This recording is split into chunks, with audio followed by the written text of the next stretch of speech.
You see, it's stuff like this that really pushes the point across that people really need to discipline their kids.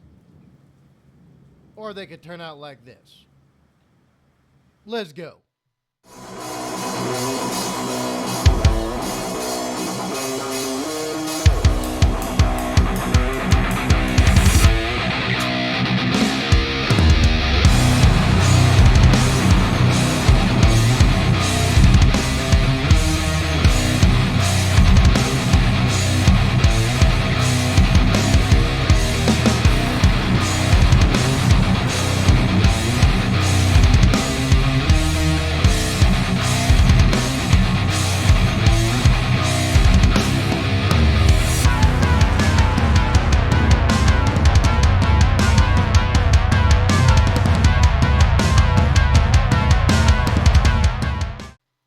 Okay, so today we have MrBallen.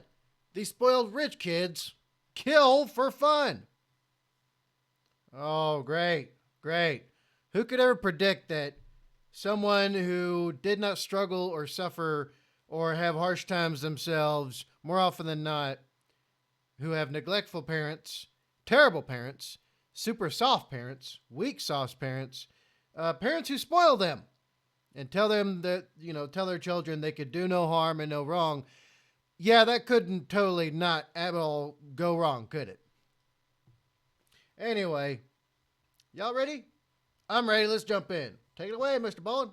Today's story is about a crime so notorious it has been dubbed the crime of the century. But the reason for its notoriety has less to do with the crime itself and more to do with who committed it. But before we get into that story, if you're a fan of the strange, dark, and mysterious delivered in story format, then you've come to the right place because that's all we do and we upload once a week. So if that's of interest to you, please downgrade the Like Button's Netflix account so they're forced to sit through all the unskippable ads. Also, please subscribe to our channel and turn on all notifications so you don't miss any of our weekly uploads. Indeed.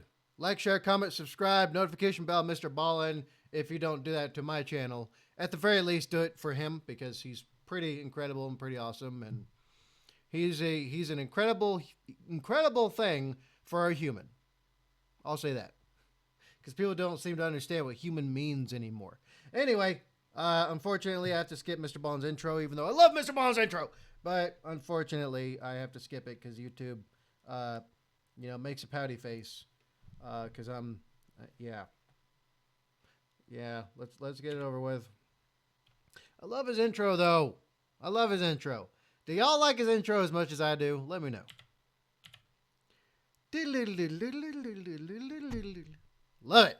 All right, privilege. All right, so privilege is something that is basically invisible to those that have it, right? Take all the rich people, for example. They have no idea why all the people that are so poor, so much poorer than them, want to take all their stuff. They don't get it. Or probably they don't. It's the ivory tower mentality, right? That's what privilege is. Ivory tower types. All right? And those who have privilege, more often than not, are the most spoiled, selfish, narcissistic, self-centered POSs you could possibly come across. Freaking culeros.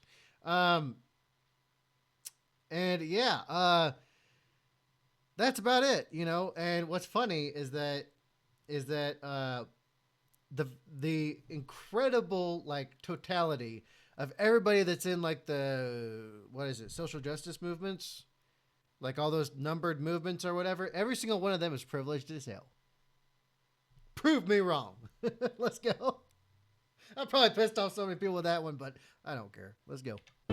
On the evening of Wednesday, May 21st, 1924, a man named Jacob Franks walked up the steps to his mansion, and right as he went to open his door, his butler opened it up, welcomed him inside, and Jacob smiled at the butler and stepped in. Jacob had just spent a long day at his office in Chicago, Illinois, doing a big real estate deal, and now he was just happy to be home with his wife and his 3 kids. Jacob was an incredibly successful business person who had made a name for himself first in the early 1900s when he ran a bank that specialized in giving out these enormous loans to gamblers. But it wasn't until he was named the president of the Rockford Watch Company and he expanded into real estate that he became outrageously wealthy. His fortune in today's dollars would have been around $70 million. But now that Jacob was so well established in the business world in Chicago, he was trying to make a more conscious effort to spend more time at home with his wife and kids. Oh man, the struggle, conundrum of, parenthood. Yeah, that's a tough one. That's a tough one. Really, that balancing act, I can relate to it. I'm a dad. Proud of it. But yeah, that's tough. Like, if you want to go and make a fortune, the easiest way is to not have a family. Basically to not have any friends. And not to have any real good, like, solid, social, human connection whatsoever. That's the easiest way to make a fortune. And then maybe family can come afterwards if you make a fortune. If. That's such a rarity already. I mean, hell, as a guy who's been a millionaire and a zeronaire because of Western women in courts, twice. God, never again. But yeah, as a guy who's been through it, right? I mean, I got kind of a strong start because I started working from a very young age. However, yeah, that can be taken away very easily by, that sucked. Anyway, Bob, it's a balancing act, right? If I were to pursue like this and the gaming channel and the nerd channel and like my career first and foremost above everything else, I could become a millionaire in maybe a few years. If I just, rubbed my nose against the grindstone until that sucker was shiny as hell and I could sell it for something. If I went pure capitalism and that was it, I could easily make another fortune. However, that takes away from being able to be a father. You can't be a father and make a fortune at the same time. That's just impossible. Absolutely so. So people got to choose. And it's a hard balancing act just having enough to be content and also being a parent. It's a tough it's a hard little wire rope between the Twin Towers to freaking walk on. So yeah, let me know what y'all think. But it seems like you can only go to either one extreme or the other. Either you could be really poor and choose to be, or either you could be poor-ish or average, and you could be, a good parent, be very involved with your children, or you could be a millionaire, and then family comes later. Let me know what y'all think. Let's go. And so as soon as he walked past his butler into his mansion, he hung up his hat and his jacket, and he went to find his wife, Flora, to tell her about an idea he had for a trip for that upcoming weekend. But when Jacob found Flora, she was not remotely interested in talking about their weekend plans, because Flora was very worked up about their youngest son, Bobby. Bobby, who was 14 years old, was supposed to come home right after school, but it was now 6 p.m. and he still hadn't shown up, and she had no idea where he was. And Jacob's reaction to this news was just to feel kind of aggravated. Bobby was generally a really good kid. He was a student at a prestigious boys' school right down the road, and his teacher was convinced that Bobby was the smartest kid in his entire grade. Bobby was a member of the school's debate team and regularly beat the older kids. And Bobby was just a natural leader and very hardworking and kind. But Bobby could also be fairly irresponsible sometimes, specifically in terms of coming home on time. This was not the first time that Bobby had not come home by curfew. So, Ooh. Ooh. Uh-oh, we got a pattern of behavior that could lead to something extremely disastrous. So when people think about, like, when bad things happen and all this kind of stuff, right? And they think about safety and security, on average, your baseline average Joe and Joe are going to be like, comfortable routine. And as long as nothing, bad comes into that routine, everything should be fine. Which, okay, excluding accidents, which pure accidents are totally different from anything else, right? But barring accidents or natural disaster or, some kind of other in between those two, on average, when I go through people's, because part-time I do consulting on safety and security when it comes to families and their homes and all this kind of stuff, and doing it on a budget, doing it cheaply and easily, right? And I do training and all that stuff. When I help them to scrutinize their lives, right, and I figure out what their patterns of behavior are, what their habits are, what's their extraneous things that they might do, and I generate an in-depth analysis of the totality of their existence, there are so many gaps and holes in their safety and security that are giant and lead to stuff like kidnappings, murders, very easily. People have no idea how easy it is for someone to get got in the average day-to-day life. A lot of people have no idea. They hear about it happening to someone else, and they don't think twice about it. They don't try to scrutinize what happened, see what happened, and how they can adjust themselves to it to make sure their safety and security is more, in-depth. That being said, you have a pattern of behavior that's, it's not just, let your kids roam free. No, we're just more aware of how dangerous the world can be nowadays. And if you want your family to have the highest amount of safety and security, responsibility, discipline, right, and having control over your children is three of the most important parts of safety and security of a family. Your children must obey you to the exact letter, right?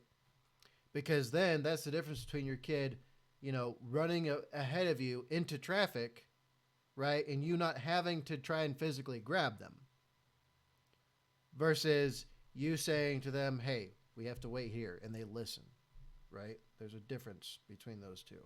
If you let your kid run wild, willy-nilly, and you're walking down the street and they trip, fall into the street, usually that's done, son, right? It's simple stuff like that that can greatly be worked on, right? So here I see a pattern of behavior. First off, irresponsibility. They become complacent to a certain extent because of that irresponsibility. The parents are now at each other because of that, and it's creating a conflict that is ignoring the bigger problem of the irresponsibility of the child, right? And not figuring out, why are they late? What is it they are doing that's making them late, right? Are they engaging in extraneous activities that are fun? Okay, if so, then the parents need to know the time, the date, location, and who with, meet who the who is with, meet the parents of who the who is with, right? All that kind of stuff.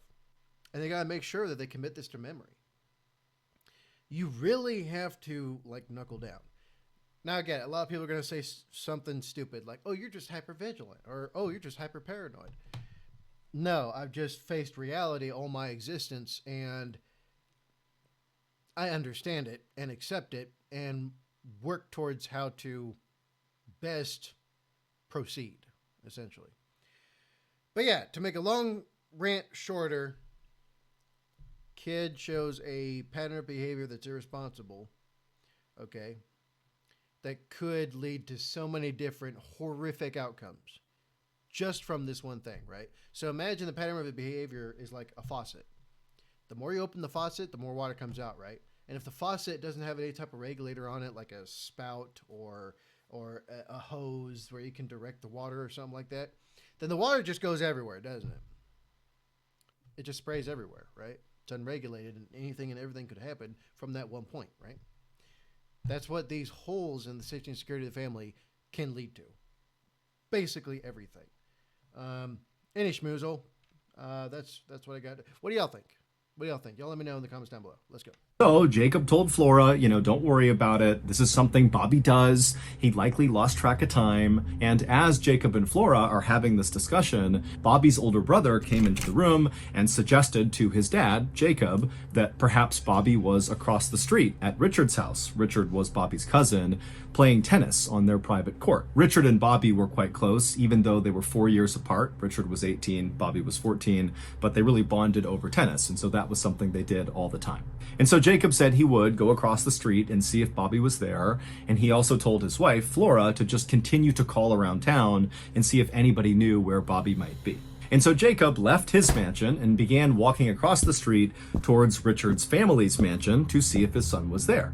Now, this neighborhood that Jacob lived in was one of the most exclusive neighborhoods really in the entire country, but definitely within Chicago's city limits. It was called South Kenwood, and basically imagine a street where every house is a huge mansion, and every mansion is home to some business tycoon or famous person, and all the families who lived in this neighborhood had a full staff of maids and butlers and drivers and fleets of private cars. I mean, these people who lived in South Kenwood were literally the richest of the rich. And so, you know what one of the best things to ever happen to poorer areas is? You know what one of the best things is? For rich people to move there. For rich people to buy a big plot of land and hire everybody around. Right? However, that's rare because, in our current culture and society, it is highly discouraged, for richer people, more wealthy people to do that kind of thing, right? Because the disaffected are encouraged to do what? Right? Commit murder, you're allowed out of prison or jail. Thank you, every Democrat that lives and breathes, for that one. Right? Eat the rich. Communist propaganda and all that stuff that's infected the U.S. like a disease. Socialism. Like that worked the first few times it happened. All this kind of stuff disincentivizes. Not to mention, tax only the rich. And don't tax everyone else. That's not how this works, y'all. And if you think that's how it's going to work, you are stupider than the people that allowed Mao, Stalin, and Hitler to come to power. You're way stupider than they are. And we're supposed to be smarter in the current age. Anyway. But yeah, one of the... in the few places I've seen this happen, one of the best things that happens to the neighborhood was rich people moved in. Right? And then something kind of like that, which happens to some places I've been to and know of, called gentrification, which is not bad. No, it's not. Anybody who says it's bad is stupid. They're stupid and they're idiots. They shouldn't be listened to by nobody. It's a good thing. It's a good thing. It raises the area out of what it was and improves the area. All right, people's lives get better. Isn't that something everybody wants? But yeah, anyway, let me know what y'all thoughts are. Let's keep going.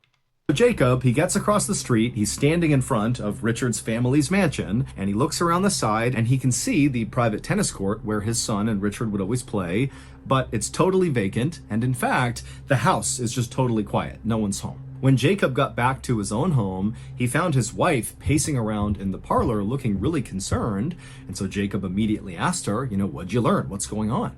And she would tell Jacob that she had spoken to one of Bobby's friends who told her that Bobby had umpired a baseball game after school and had left to walk back home at around 5 p.m. The school and the baseball field where Bobby would have been was only about 3 blocks away from their home, and now it was 6:30 p.m. So it's been an hour and a half since Bobby had supposedly began his walk home. And so by now he certainly should be here, but of course he wasn't. At this point, Jacob went from feeling aggravated with his son to being concerned for his son's safety, despite the fact that he's thinking, okay, well, my son is likely somewhere in this neighborhood in South Kenwood, one of the safest, richest, best places in the country. He's got to be okay, but I really want to find him. And so Jacob would call one of his very close friends who lived in this neighborhood, who also happened to be a former state senator, and he asked him to come over and basically look around the neighborhood for Bobby. When the state senator friend arrived at Jacob's house,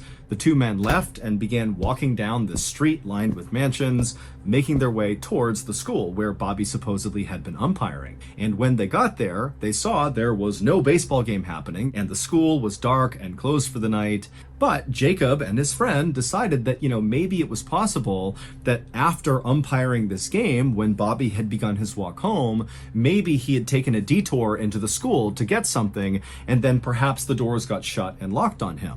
And so Jacob and his friend went to the school and looked for a way to basically break into the school. And sure enough, they would find an open window, they'd open it up, they would climb inside, and they would search the entire school, but Bobby was not in there. At this point, Jacob was really starting to panic. His friend was trying to calm him down, but Jacob is now thinking, something is terribly wrong with my son. That's a horrific feeling. It's a horrific feeling. And oh man, I feel for this guy. I really do. So, some of y'all probably know me from before, or probably guess, or you probably heard me talk enough to understand. I used to be a leader of troops, right? I'm retired Army. And being, in the regular, how do I put this? How do I put this without giving too much away, actually, is a question. So, okay, with the military, with the Army specifically, okay, I'll speak within my direct wheelhouse. We have officers and non-commissioned officers. Officers, you get a degree, it doesn't matter what degree it is, the Army doesn't care, they're going to give you a commission, and you'll start off as an officer. So basically, you're like the, nobility of the Army, essentially, right? You get bars and leaves and, stars eventually if you continue your career that far. And then there's the enlisted ranks, where you actually do truly earn your way through to rank, or you're at least supposed to, on the merit based of performance, time in service, time in grade, and then what you have accomplished during your career up to a certain point, right? Now, I was a non-commissioned officer in the United States Army pretty much my entire career. I was a leader of soldiers. I led other men and women into combat. Now, for me, I think this is something that was always with me, right? Because I raised like my younger siblings, essentially. And having the feeling of, oh my Lord, where is this person? What's going on? Is one of the most anxiety-inducing things ever. And it's hard to tamper that down and be like, okay, first off, go through the the process, see what's going on, right? Follow it all the way through the conclusion. Yeah. So, and then, of course, going overseas, if you did let's say you did a net call on comms, which is basically like a call out to everybody, right? Everybody report in. If somebody misses the report and you're in a combat zone, immediate action is to get all hands on deck to figure out what's going on with that one person that did not report in, right? Or you just got out of an ambush or something and you realize you need to make sure all your vehicles are there, and there might be a straggler still stuck, right? And they could be stuck in the ambush zone. That stuff is terrifying, especially to a leader who actually cares and actually like looks after the troops. So yeah, and then as a father, I have this on the other hand, right? When my son goes to his mother's house, I have no way of knowing what's going on there except for what my son tells me. And half of it is just like, his mother is a horrible mother. She's terrible at being a... I tried to teach her how to be a parent. I did my best. But, yeah. It's a terrifying feeling.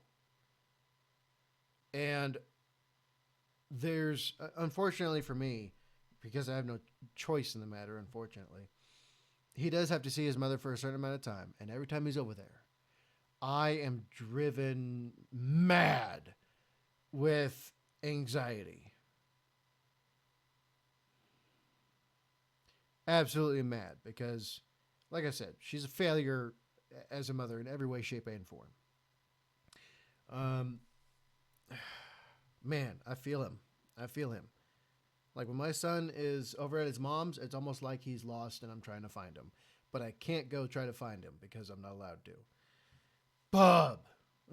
Does anybody else understand what I'm trying to say? And does anybody else get it? Anybody else? Please let me know. I can't be alone. All right, let's go.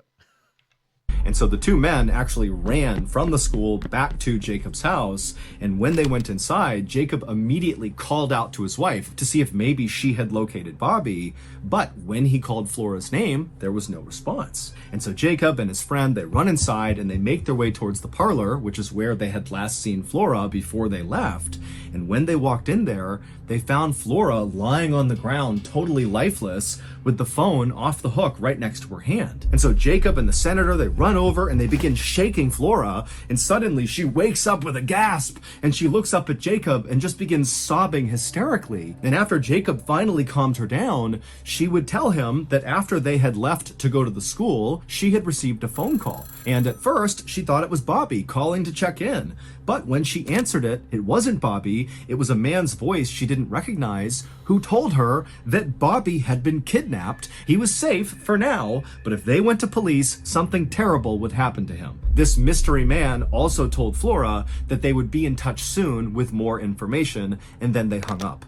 And Flora had been so overwhelmed by what she was told that she had fainted, and that was why they found her on the ground. That night, Jacob, Flora, and the state senator friend stayed up late going over, what they should do. Of course, they wanted to go to police, but this felt like a credible threat that Bobby could be harmed if they did that. And so they just went back and forth over how to handle this horrible situation. But by 2 a.m., they had made a decision. The state senator had some close friends and connections in the police department, and so they decided that they would go talk to the police, but they would swear them to secrecy so the kidnapper or kidnappers wouldn't know the police were investigating. And so, a few hours later, when the police department opened up, Jacob and the state senator friend went to the police. They spoke to the highest ranking officer who was sworn to secrecy, and then that morning, the police would begin a quiet investigation into Bobby's kidnapping. At the same time this investigation was beginning, on the morning of May 22nd, 1924, a man named Morton D. Ballard drove through downtown Chicago in a luxury car known as a Willis Knight. He pulled this luxury car into a parking lot right next to a rental car company, and after parking the car, Morton got out, he went inside of the shop, and he handed the keys over to the clerk behind the desk. The clerk would ask Morton, how did it go with your rental car? And Morton would say, oh, it was perfect, went totally fine. After that, Morton thanked the clerk, he turned around and walked outside where another luxury car was waiting for him, being driven by his good friend, Lewis Mason. And once Morton had climbed inside, the two men smiled and drove off and disappeared into traffic. That same morning, Jacob and Flora received a letter from the kidnapper or kidnappers demanding $10,000 in small unmarked bills, and if they gave this money over, they would get their son back. And immediately, Jacob went to the bank and got the money, but before he could actually deliver the money to the kidnappers at the location they had specified in this letter, the police, who were quietly investigating, discovered a clue that would break the case wide open. It would take over a week to unravel this bizarre clue, but it all started to come together when the police brought in Morton D. Ballard and Lewis Mason for questioning. Here is the shocking story that detectives were finally able to piece together about what happened to Bobby Franks. I just gotta say this. I guess these two look so incredibly like Morton, who's on the right, very punchy face. I know. Am I the only one? Am I the only one that feels this way? I just look at him and I'm like,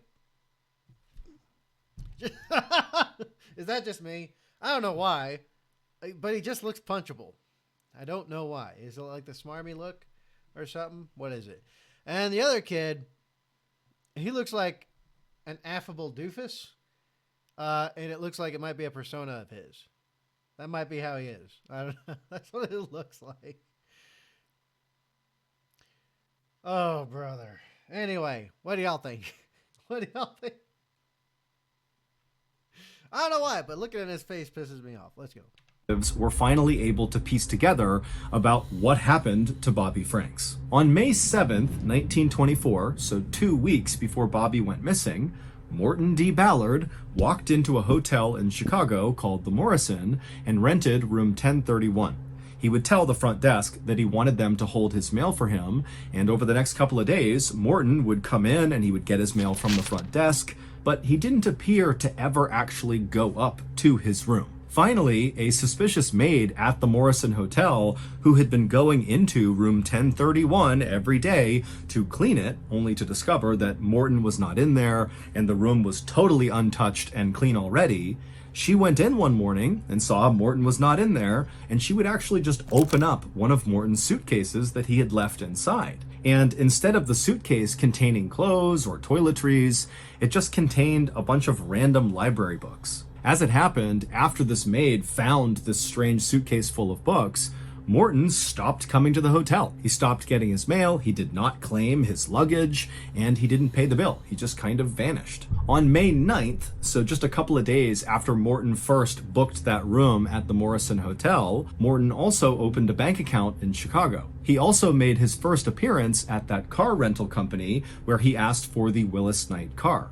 The rental company would not just let anybody take a Willis Knight car. You needed a reference to show that you were someone who could pay for this type of vehicle. And so Morton's friend, Lewis Mason, would give him that reference and allow him to rent the Willis Knight car. About a week and a half later, on May 21st, so the day Bobby went missing, Morton and Lewis were driving around South Kenwood in their Willis Knight car when they spotted Bobby by himself walking down the road. Now, Lewis recognized Bobby, and he knew that Bobby was an incredible tennis player, and Lewis had a question for Bobby about a particular tennis racket. And so Lewis, who was in the front seat of the car, told Morton, who was driving, to pull over so Lewis could talk to Bobby. And so Morton pulled over, Lewis rolled his window down, he called over to Bobby, Bobby came over, and before long, Lewis and Bobby were talking about this tennis racket.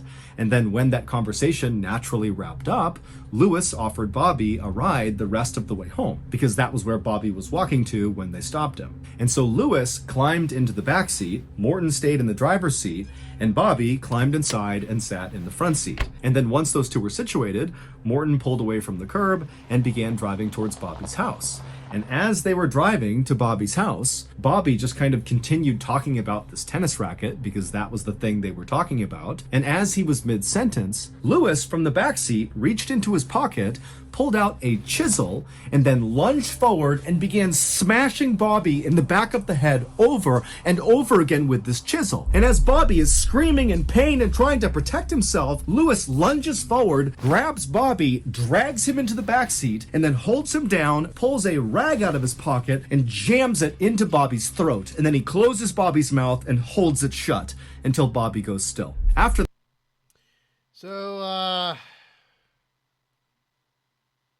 yeah. Oh, brother. Just know. It's not going to be my kid.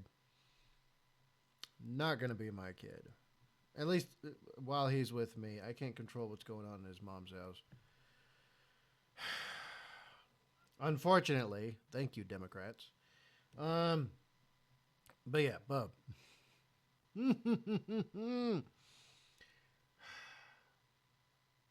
This is the kind of stuff I'm,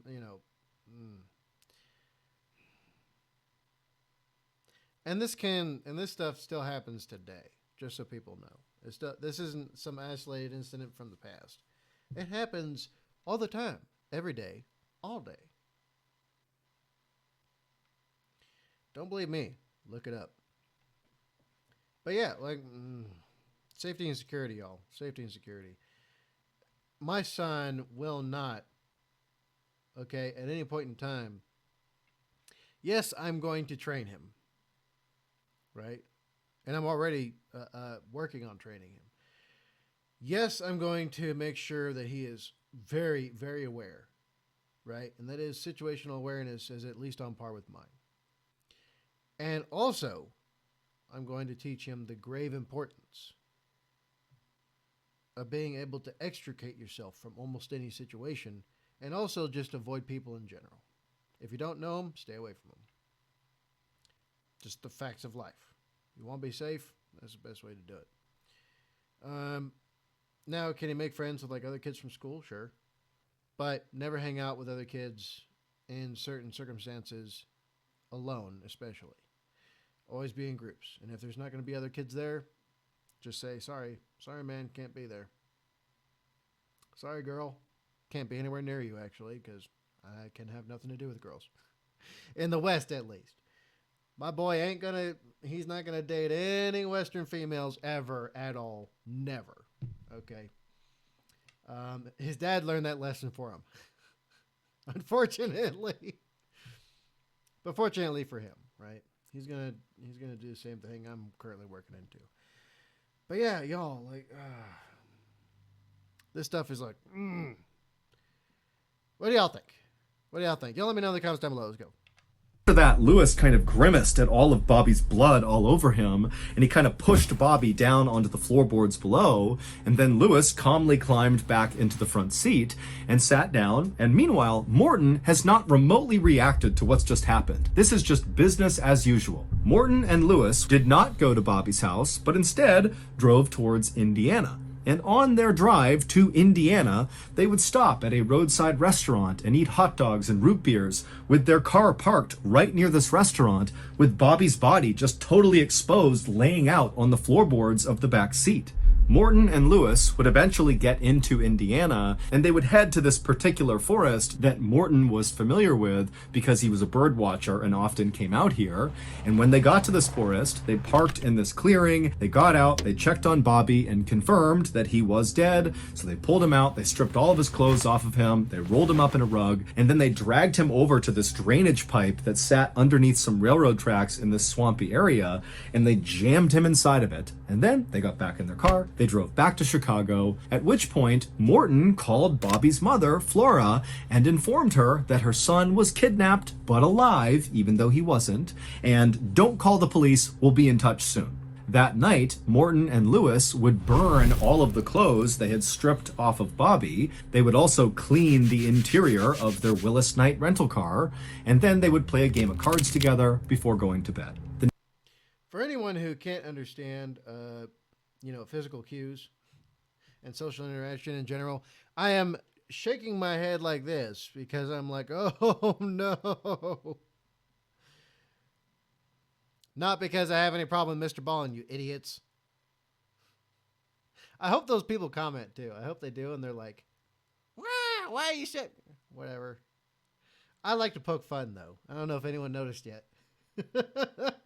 I like it. I'll poke a bear as long as it's from 1.1 kilometers away. Anyway, let's go. The next day, May 22nd, so the same day that police began their quiet investigation into Bobby's kidnapping, Morton and Lewis would send that letter to Jacob and Flora demanding $10,000 for the safe return of Bobby.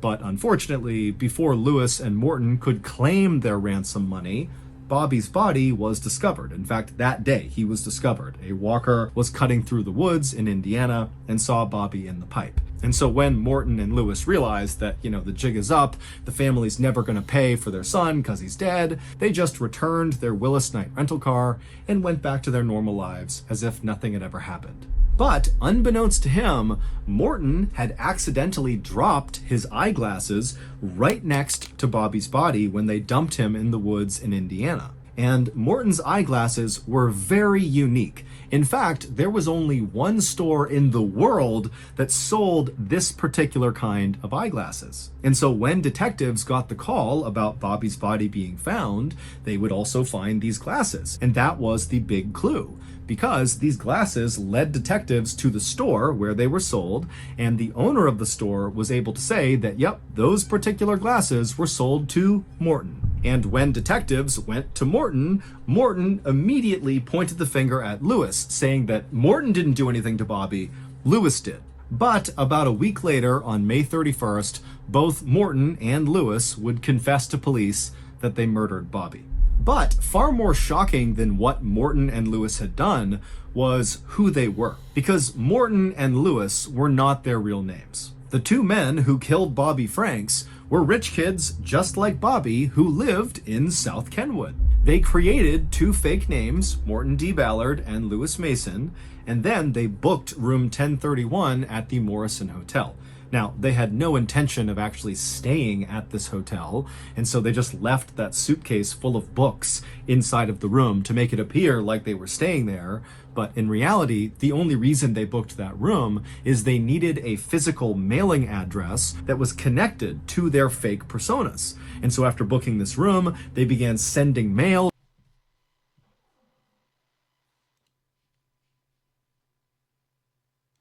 to Morton D. Ballard and Lewis Mason at the Morrison Hotel, room 1031, and then after collecting that mail, which served as a sort of proof of legal name and address, they were able to open a bank account in Chicago. They dumped some money into that, and then again, they used their proof of legal name and address to rent that Willis Knight car, and then used money from their phony bank account to pay for it. And then once they had their luxury car, it was time to go kill. In reality, Morton was actually a 19-year-old prodigy named Nathan Leopold. He spoke 5 languages. Of course, it'd be the one with the punchable face.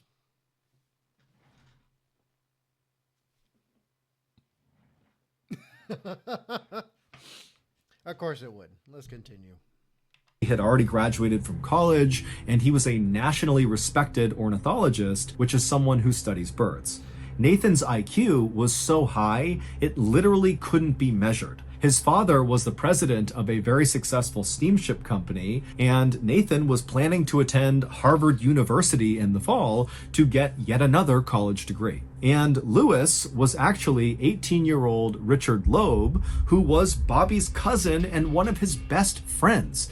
Bobby and Richard played tennis together all the time in Richard's private court, which is where Bobby's father went first to go looking for his son. Like Nathan, Richard was also a genius. He was the youngest person ever to have graduated from the University of Michigan. He graduated at 17 years old. And to celebrate the occasion, Richard's father, who in today's dollars was worth about $175 million, he was a retired vice president for the major retail store Sears. He bought Richard a custom golf course. He built him his own golf course. That was his graduation present. And at the time of Bobby's murder, Richard was actually enrolled at the University of Chicago's law school studying to become a lawyer. Good Lord, bub. I mean, I've been a millionaire before, but phew, I couldn't do nothing like that. Jeez. Then again, this was a long time ago. So having millions a long time ago, you were among the richest people to exist back then. Nowadays, there's actually a lot of millionaires. There's so many millionaires nowadays. People have no idea how many there are, right? Because when they think of millionaires, they think of like multi-millionaires, like people who are worth hundreds of millions. They don't think about people that are worth like below 100 million very much at all, except actors, right? But yeah.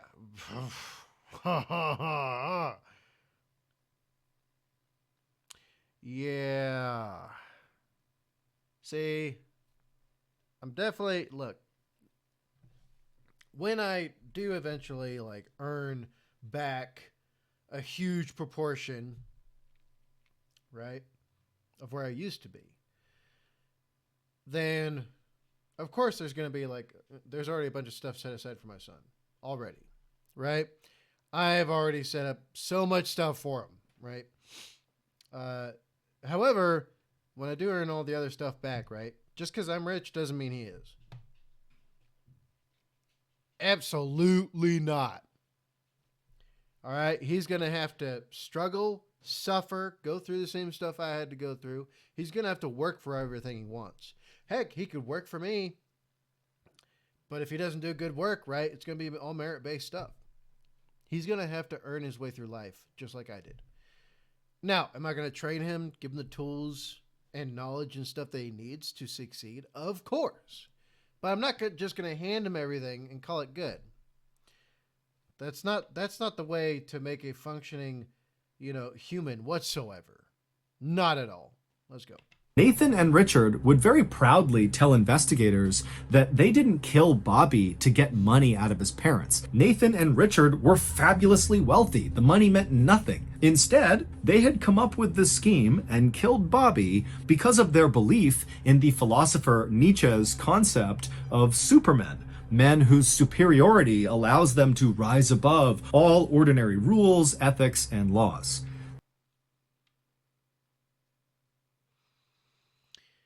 Oh, brother. Of course. Of course. Of course. Oh, yeah, another thing, right? Another thing. Discipline. Discipline. If you do not know, right, how to correctly and properly, or at least get as close to that line as you can, discipline your kids, right? My son, when I tell him walk next to me, he does exactly that, right? If I give him directions on something, he does that to the letter, right? And it's more of a safety measure, right, and security measure than most everything else, but it does have the good, side benefits, I guess you could say, of the fact that he is going to be incredibly far ahead, no matter which age group he's in and what grade he's going to end up being in, right? So yeah, discipline your kids. It's a must. It is a must. Now, does that mean you can't have fun? They can't express any type of creativity or anything like that? That's not that it means at all. And anyone who suggests otherwise, you're just an idiot, and you're not worth listening to anyway. But yeah, what do y'all think? Let's go. Basically, Nathan and Richard believed they were so much better than everybody else in the world that if they wanted to kill someone, they should be able to. And Bobby seemed like a pretty easy target. After Nathan and Richard confessed, they were put under arrest, but a chauffeur was allowed to come to the police station and drop off silk pajamas for them to wear in custody, and instead of being held in a cell, they were allowed to stay in a hotel. But ultimately, they both were sentenced to life in prison. Bobby's family never recovered from his murder, and his father, Jacob, would die just 4 years after his son died. As for Nathan, he would be murdered in prison in 1936 by another inmate, and as for Richard, he would serve his time and get paroled, and then die of natural causes in 1971. Today, the murder of Bobby Franks is often referred to as the crime of the century.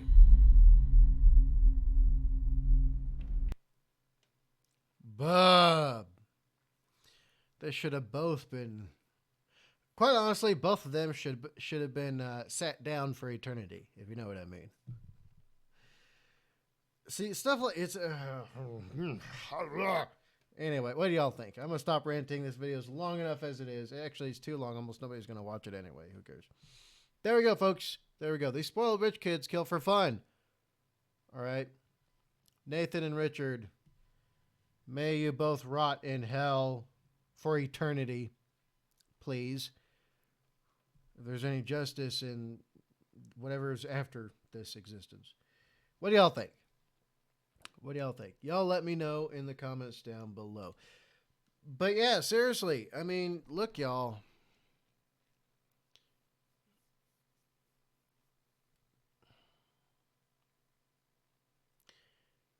This stuff, this is one of the reasons why you definitely want to have disciplined children. And you want to have a measure of control over your kids. You must. You absolutely must. Right?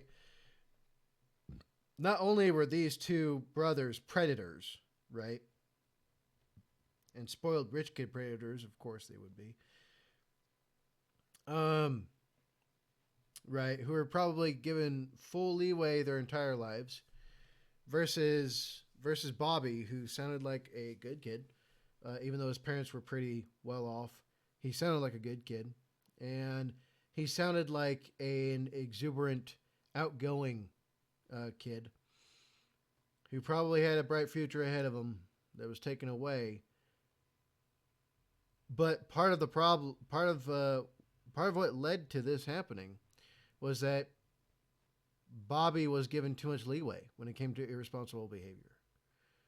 Part that has to be acknowledged. That must be acknowledged, right?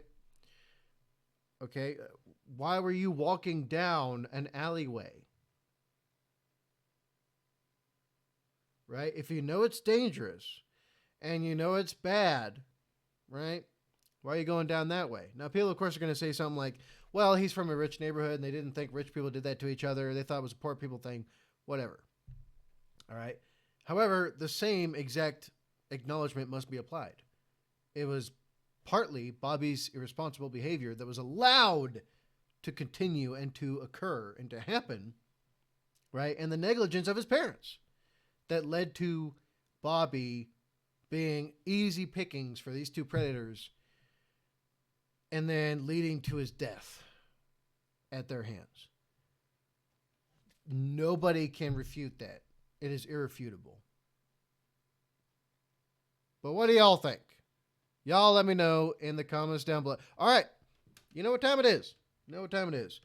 Description box, there's stuff in it. The links are all over the channel, so look over the channel for all the links and stuff. There is a Discord that I'm working on slowly but surely. I'm relearning how to work it. Where basically I'll be engaging with anybody who wants to be there, essentially. And then I'll also invite y'all to come and have good times with me as well. And to talk to me one-on-one eventually when I'm able to set all that up. Anyway, that being said,